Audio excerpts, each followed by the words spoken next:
Hi guys, welcome back to the channel. I know so many of you over on TikTok have been blowing up the comments asking for this. So today we're finally doing some customer reviews analysis for it, but before we dive into that, be sure to check out this exclusive discount available for it. You'll find it in the description and in the first comment under this video. Now, let's not waste any more time and jump right into the details.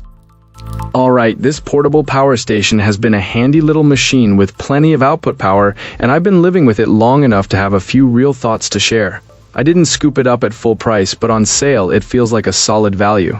I wanted something that could run a charger for my electric saw, something that could handle a coffee moment without drama, and something that wouldn't weigh a ton to carry around. This one checks those boxes. First up, it works as advertised in the places I actually use it. It powered a 400-watt charger for my chainsaw with no hiccups, and it ran my coffee maker at about 300 watts using the power lift mode. It brewed a cup in minutes and burned through a bite of the battery. But that's the kind of test you run when you're curious more than practical.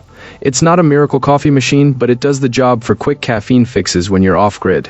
The fan situation is a trade-off worth noting. In silent charging mode, the unit is quieter than a car engine idling, but it isn't truly silent.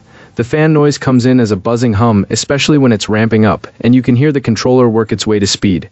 BLUETTI told me this is normal, and I'm hoping a firmware tweak might smooth it out a touch. It's not terrible, just enough to remember it's there.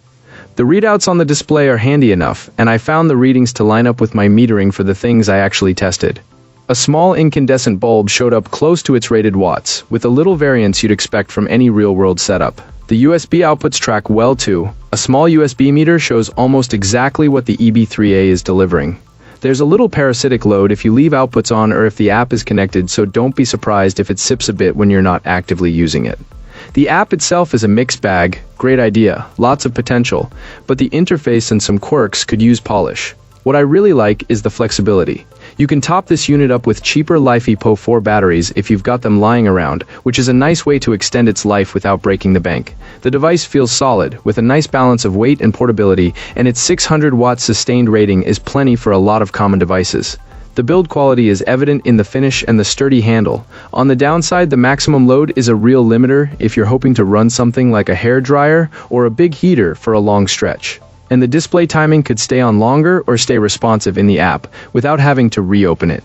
If you're a power user who wants a lot of data in the app, BLUETTI still has room to grow here. Overall, this is a great little workhorse for daily use, camping, or emergency power. If you're a two-person or small family setup and you catch it on sale around that $300 mark, this is a solid buy. If you need bigger capacity for a larger household, you'll probably want to look at the bigger models. If you've got questions, I'm happy to share more specifics from my tests.